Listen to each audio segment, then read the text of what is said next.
Prophet Muhammad, peace be upon him, sent his followers in all directions. He sent them not to militarily conquer the world, but merely to spread the message to all those who were absent. But at the same time, the Muslims were being surrounded by world powers. And books of history show us that on the eastern side, the Persian Empire, the Sassanid dynasty, attacked the Muslims, and the young fledgling nation responded and overthrew the Sassanid dynasty. From the north came the powerful Byzantine Romans.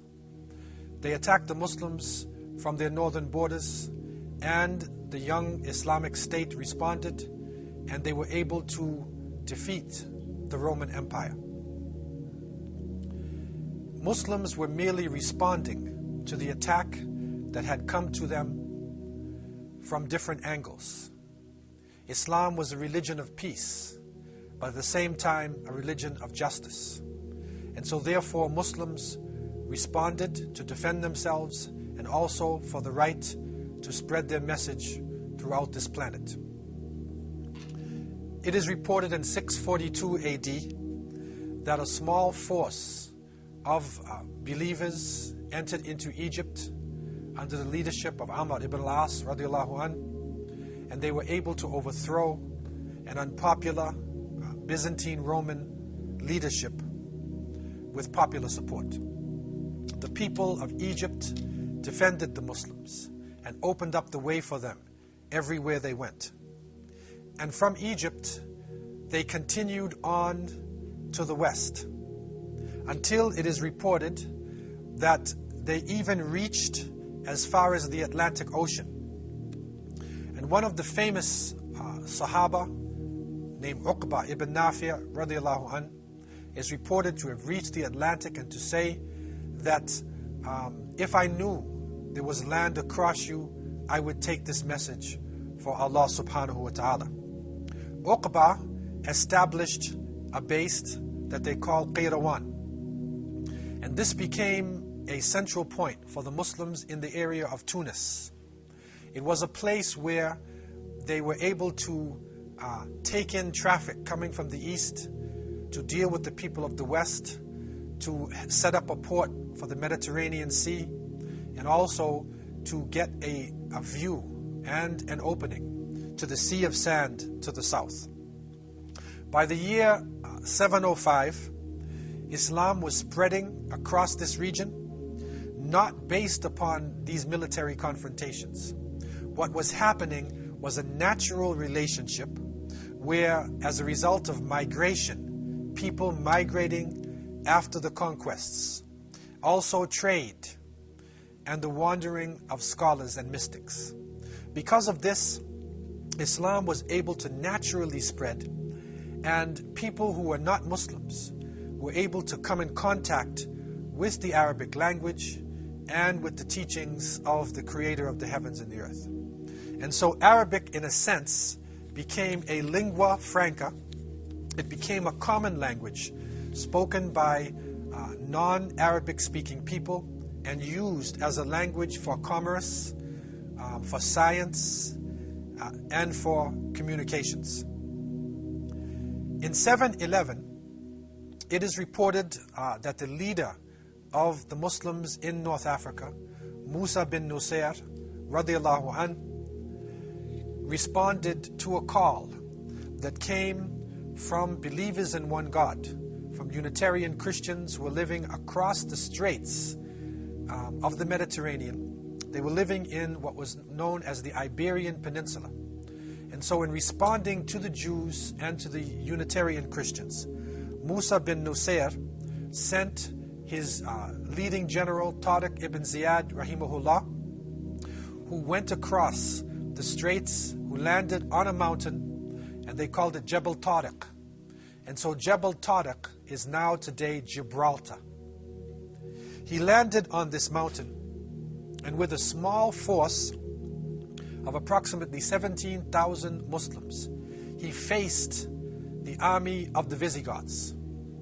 It is reported that Roderick, the king of the Visigoths, brought an army of over 100,000 warriors, to meet the Muslims on these plains. But through the help of the Creator of the heavens and the earth, and through the justice that the Muslims were defending, they were able to defeat Roderick and to continue into what is now known as Spain and Portugal. By the year 755, this area that became known as Andalus was visited by Abdurrahman al-Saqr, who was one of the leaders of the Umayyad dynasty, who had escaped the major confrontations of the East.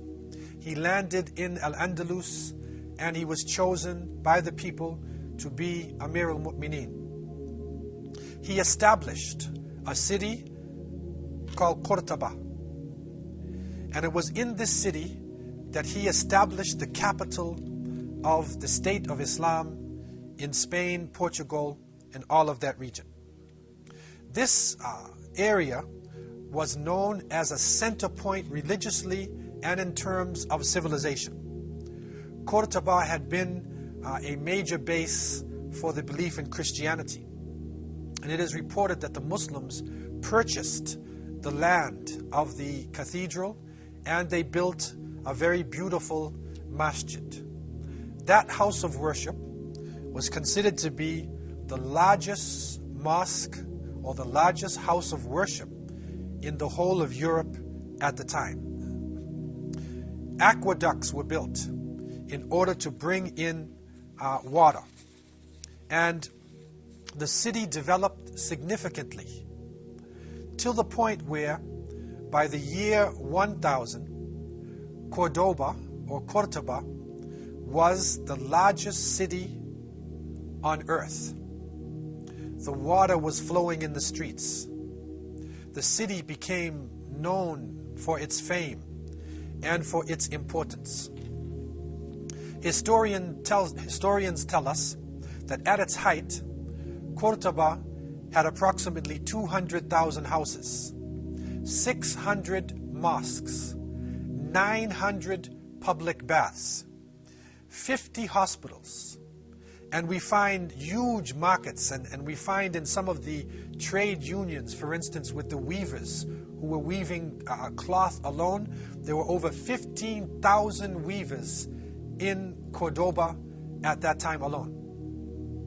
It also became known for its beautiful Jamia mosque, whose architecture is still copied today in many of the mosques and centers throughout the planet.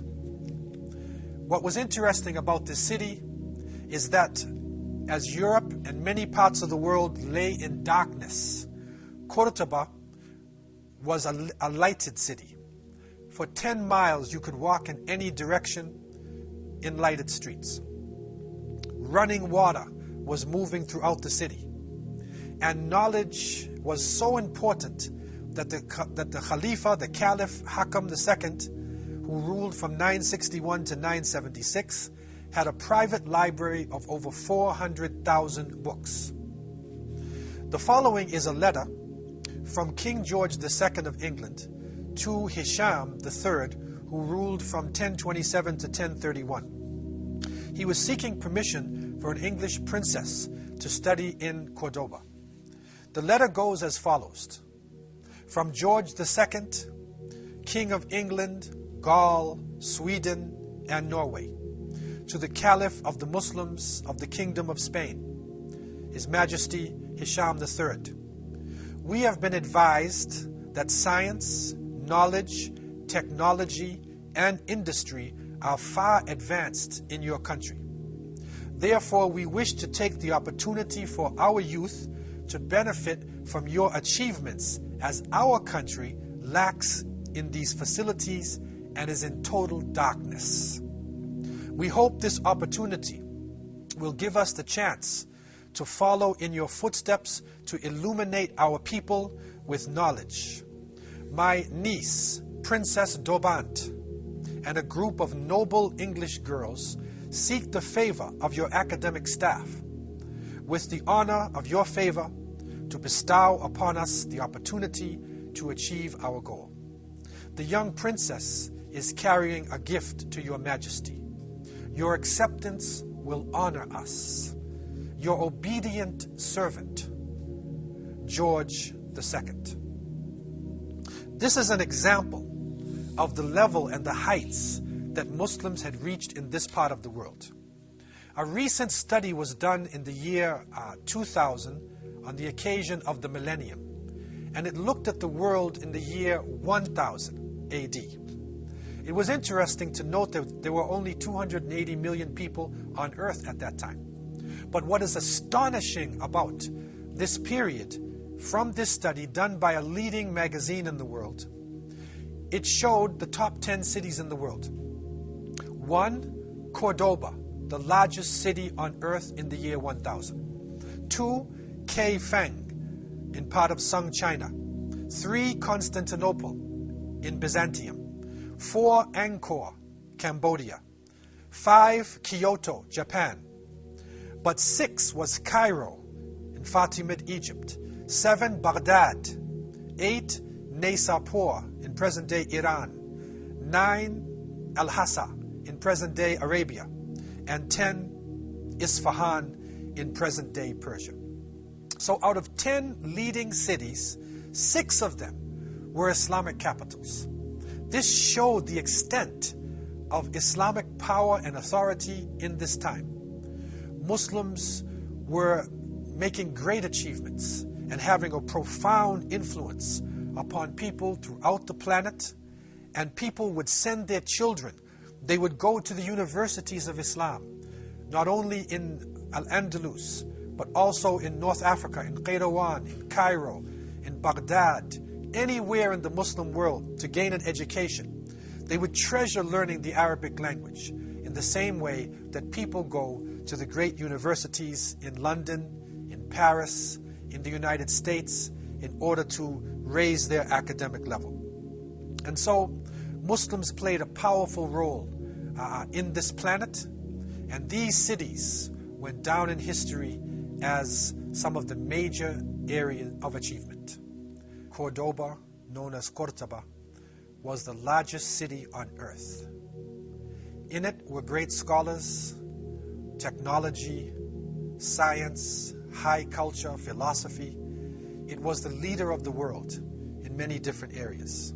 And it is astonishing today for young students to look back at history and to realize the level that Muslim scientists had actually reached. In many history books, we are told that the world went into what is called the Dark Ages. The lights went off somewhere around the 5th century and didn't come back in until around the 15th century with the European Renaissance. The reality was that from the 7th century to the 17th century, Muslims were making profound contributions to science and to all of the different aspects of present-day modern civilization. One study that was done looked at some of the sciences that were originated by Muslims, and they found some astonishing facts.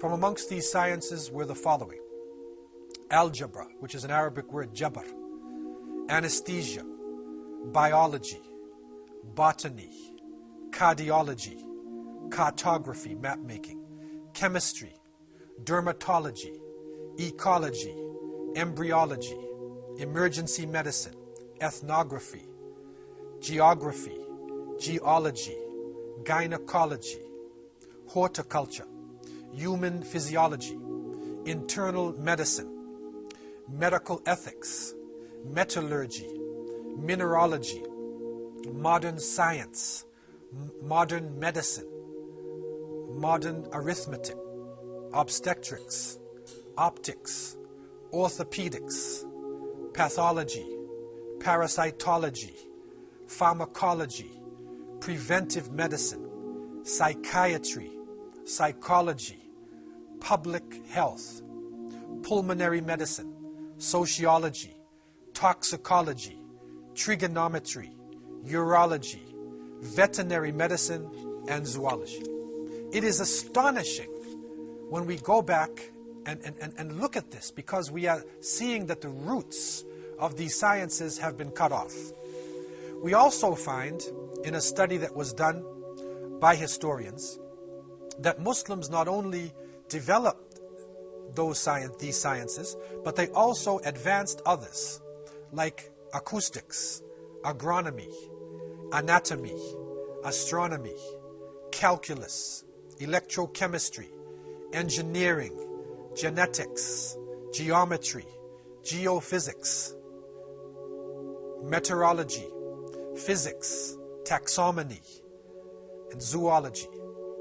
Muslims made profound contributions, and the world at that time could not have advanced if it were not for Muslim scientists taking the knowledge of the world in the spirit of the Prophet Muhammad, peace be upon him, who had said, lost knowledge is the lost property of a believer. Al-hikmah dalat al-mu'min. In any way he finds it, he is most deserving of it. So in this spirit, the Muslims were able to develop the concept of zero, which is sifar. When you count today in Arabic numbers, 1, 2, 3, 4, 5, you're actually counting in the Arabic language. And that is a shock for most people who don't realize the big jump from Roman numerals into this modern mathematical system. Also, the scientific method that we use today and that universities in Western countries cherish so much was developed by the Muslims. The historical method that we recognize is so powerful today in putting together an objective look in history was developed by the Muslims, and people like Ibn Khaldun in his Muqaddimah made profound contributions to history and to sociology. And so you look at words like algebra, jabr, alchemy, from alchemia, which goes into chemistry, and you'll see literally hundreds of solid subjects and foundations of modern day science. From amongst the amazing achievements of the Muslims were important devices and substances that were introduced into the West. There are so many that we don't have time to cover them all. But here are a few. Cotton, paper, these are introduced by Muslims, not necessarily discovered or developed, but they introduced them to the West. Cotton, paper, glass mirrors, street lamps, salt, colored glass, silk, pepper, medicinal herbs, handkerchiefs, deodorant, kerosene, cotton clothing, linen, firearms, cotton balls, postage stamps, book binding, clocks, soap, astrolabes, compasses for navigation, slide rules, flasks, surgical instruments, windmills, artificial teeth, spinning wheels, globes, citrus fruits, melons, carpets, eyeglasses, and the list goes on.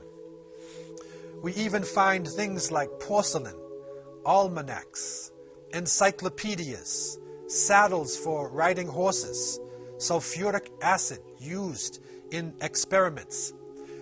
This introduction of culture, this transfer of information and developing of science, this is the basis of the European Renaissance, and it is the basis of the modern world that we live in today. If we look at history in an objective way, then we see that the torch of civilization did not start in one particular part of the world, but it was shared by people all throughout the planet. In the same way that the ancient Greeks recognized that they got their civilization from ancient Egypt, they got it from the Phoenicians, then we today should also recognize the fact that the comforts that we are living in, that the different aspects of science came to us not through magic, but it came through a transfer of information from Muslims who were living in Andalus, now known as Spain and Portugal, into the rest of Europe.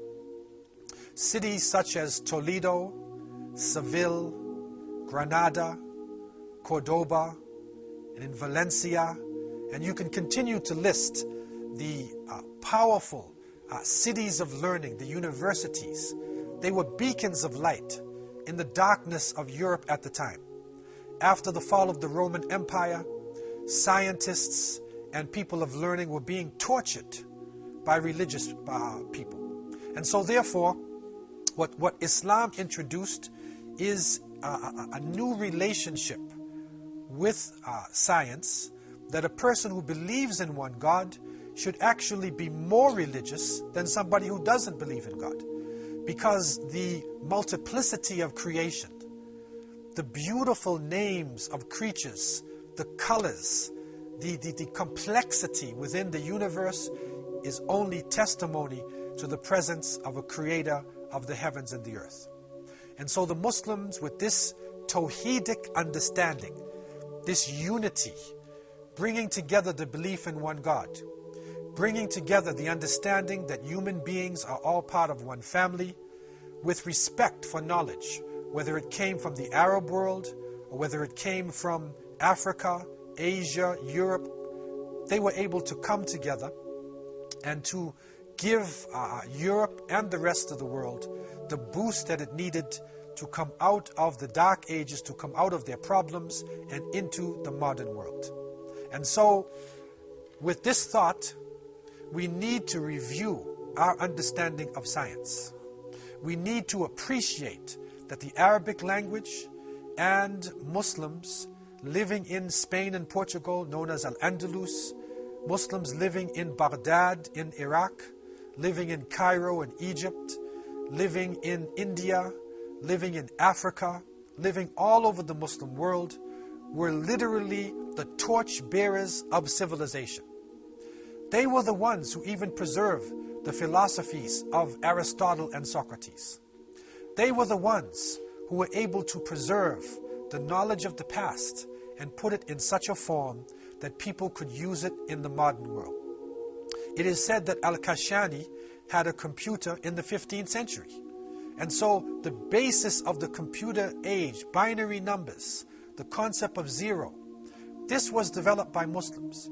And the contributions of Muslims to technology has not ended with the 17th century. Up until today, Muslims are making profound contributions to computer technology, to engineering, to science, and to all aspects of learning. We in the world today need to keep this in our minds.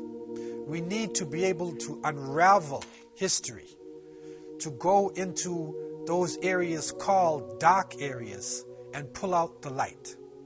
If we can do this, then maybe we would be able to appreciate each other more in this tense, confusing world today. We would be able to understand that nothing came about without a relationship with that which came before it, and that everything comes from Allah subhanahu wa ta'ala, the creator of the heavens and the earth. Such was the story of Islam crossing over North Africa and into the straits. Jebel Tariq becomes Gibraltar, the land fair seeming for the planting of citrus fruits. And some people of language even look to the word Burtaqal. They look to this land of oranges because oranges and citrus fruits introduced into that part of the world were introduced by Muslims. And the citrus fruits were flourishing better than any other crop that they had. So it became a type of Ardul Burtaqal. And so Burtaqal, according to some linguists, becomes Portugal. It is amazing when we go into the roots of terminologies, when we are objective with our history, and when we look at people throughout this planet as part of the same family. These are part of the untold stories of history. This is part of the legacy that came from the Prophet Muhammad, peace and blessings be upon him. We hope to look at the relationship of Cordoba and the achievements made by Muslims to the rest of the world. What happened to Spain? What happened to these great heights? Where did the people go from Andalusia? What happened to the Muslims who had reached such a high level of technology? We hope to be able to unlock other treasure chests and to bring out gems of wisdom that can benefit the younger generation, that can benefit historians and hopefully can benefit even the people who are ruling this planet. The Prophet Muhammad, peace be upon him, was the last of prophets and messengers, and he came to unite humanity and as a mercy to all mankind. I leave you with these thoughts in peace. Assalamu alaikum wa rahmatullahi wa barakatuh.